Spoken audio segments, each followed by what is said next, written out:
Assalamualaikum warahmatullahi wabarakatuh. Kita lanjutkan lagi pembelajaran tentang matematika peminatan. Sekarang kita masuk ke bab rumus trigonometri, sudut ganda dan sudut tengahan. Kalau sudut ganda berarti sudutnya ada dua berulang. Kalau misalkan alfa ya berarti 2 alfa. Kalau misalkan sudutnya beta berarti ya 2 beta. Kemudian apa yang dimaksud sudut tengahan? Sudut tengahan itu ya berarti setengah gitu ya. Oke, kita langsung saja.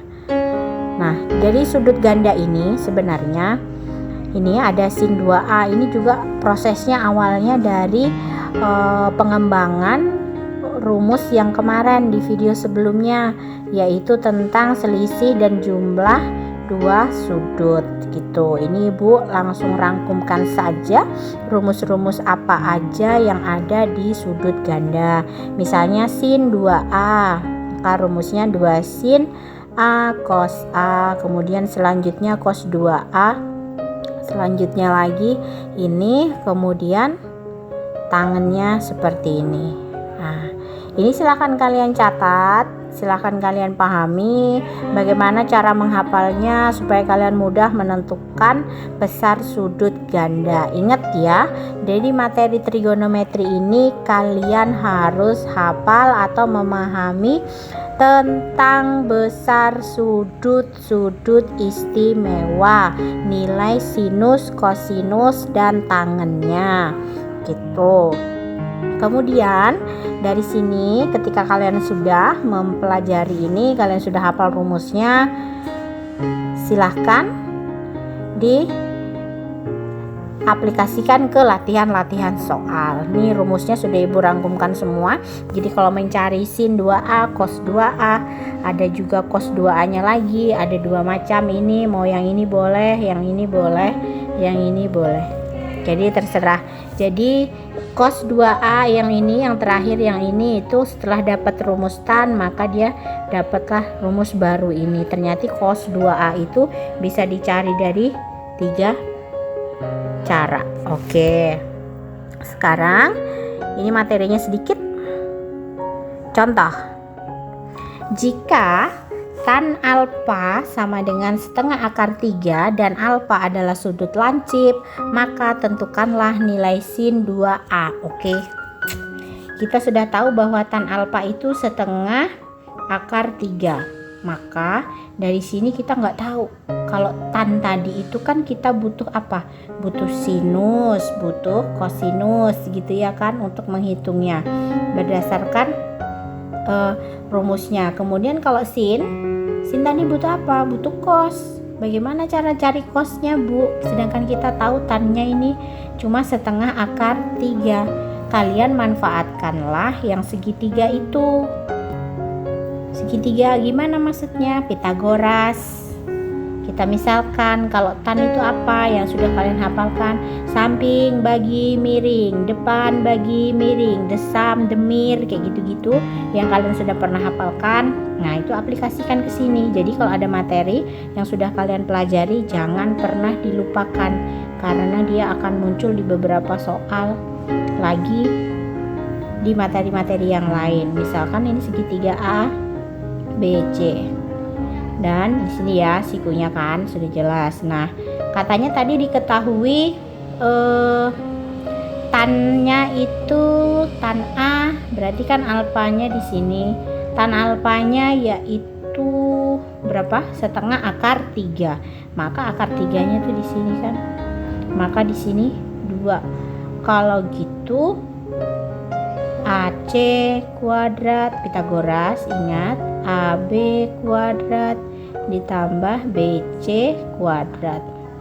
Maka AC kuadrat sama dengan 2 kuadrat ditambah akar 3 kuadrat. Maka AC kuadrat sama dengan 7. Maka kalau AC aja adalah akar 7. Good, sudah ketemu di sini panjang AC-nya adalah akar 7. Maka kita langsung selesaikan. Selesaikannya gimana, Bu? Ya diselesaikan, lanjutkan. Maka kita dapat mengetahui sin A. Sin A-nya berapa? Kalau gitu berdasarkan rumus yang sudah kalian pelajari, kalau sin A itu berarti kan depan akar 3 per akar 7, maka dilakukanlah merasionalkan penyebutnya gitu ya kan, akar 7 dikali dengan akar 7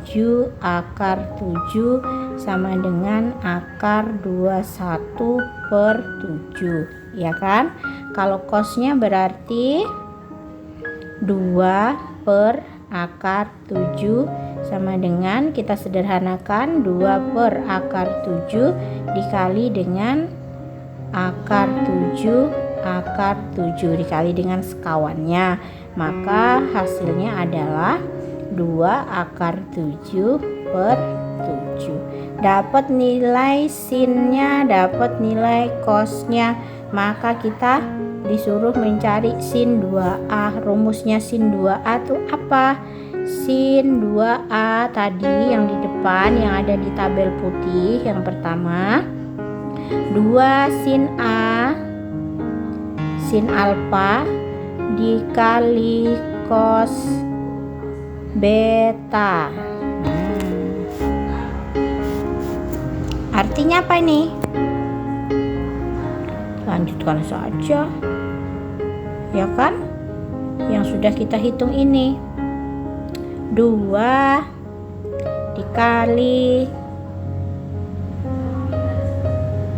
ini alfa nih ya, bukan beta, akar 21 7 2 akar 7 per 7.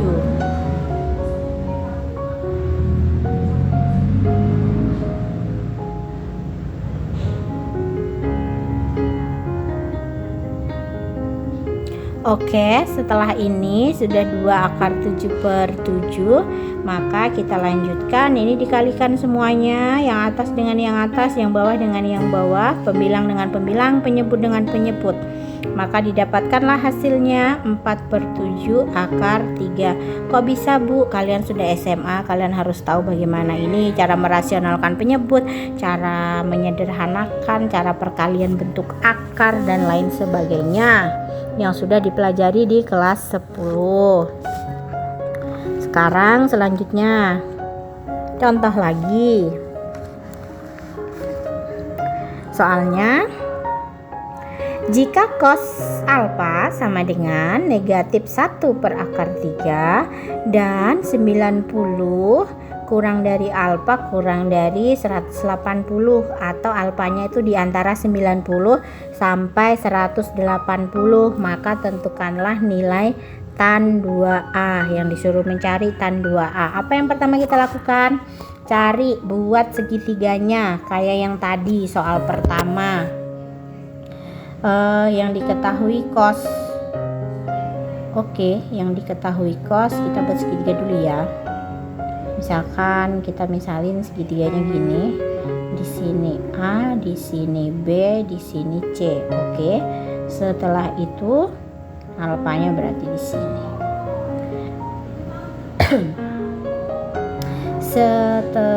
Min 1 per akar 3. Maka di sini 1, di sini akar 3. Maka dicarilah dengan Pitagoras, berarti kan BC kuadrat sama dengan AC kuadrat dikurang AB kuadrat. Maka akar 3 pangkat 2 dikurang 1 pangkat 2. Maka BC kuadratnya berapa? 2. Maka kalau BC aja berapa? Akar 2. Ketemulah BC-nya akar 2, di sini akar 2. Kemudian kita lanjutkan, kita cari cos alfa. Cos alfanya berarti negatif 1 per akar 3. Kenapa negatif Bu? Karena di sini dijelaskan bahwa alfanya itu di antara 90 sampai 180, berarti di kuadran 3. Kalau di kuadran 3 nilai cosnya itu negatif. Kemudian sekarang apa? Tan alfa. Tan alfanya berapa? Negatif akar 2 per 1 alias negatif akar 2. Maka kita sudah dapat nilai cos dan nilai tannya. Kita disuruh mencari nilai tan 2 alfa. Berapa itu? Rumusnya tadi 2 dikali tan alfa per 1 dikurang tan kuadrat alfa. Oke, Ibu geser ke sini. Maka jawabannya adalah 2 dikali negatif akar 2, kemudian 1 dikurangi negatif akar 2.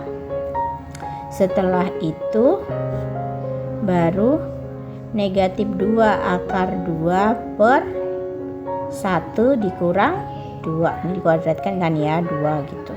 Oke, maka jawabannya adalah 2 akar 2. Good. Ketemu deh.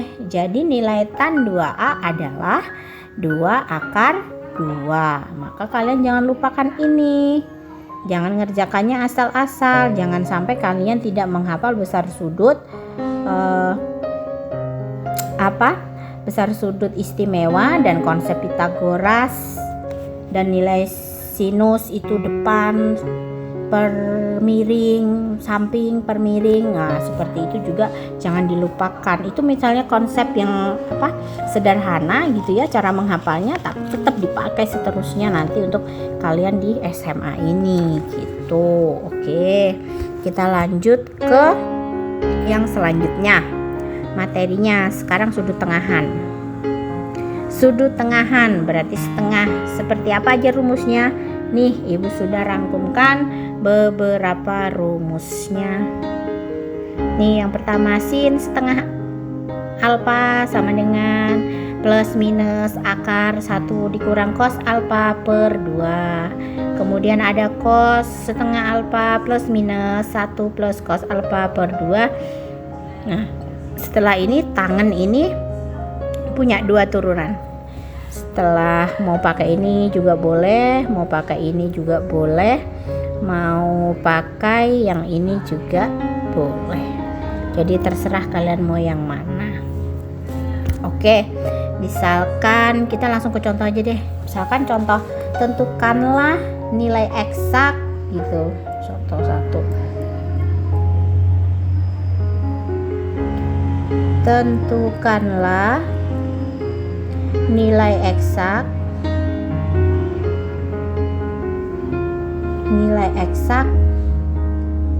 cos 112,5 derajat.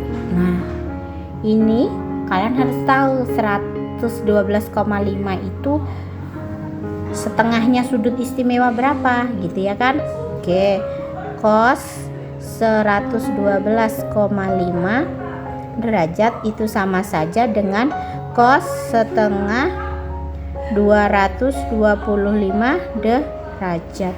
Maka kita langsung selesaikan saja berdasarkan rumusnya.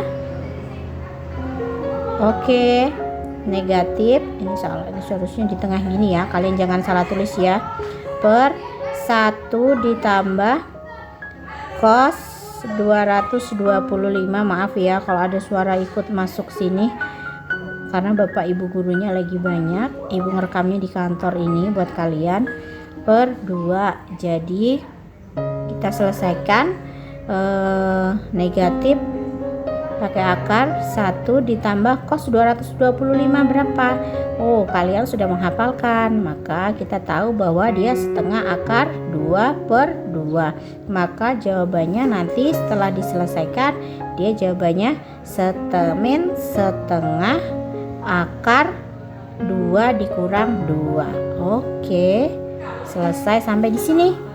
Paham ya? Jadi kalian tinggal menghafal rumusnya, menghafal besar sudut istimewa, kemudian kalian sudah bisa mengerjakan tentang sudut ganda dan sudut tengahan. Oke, sekian pembelajaran kita kali ini. Assalamualaikum warahmatullahi wabarakatuh.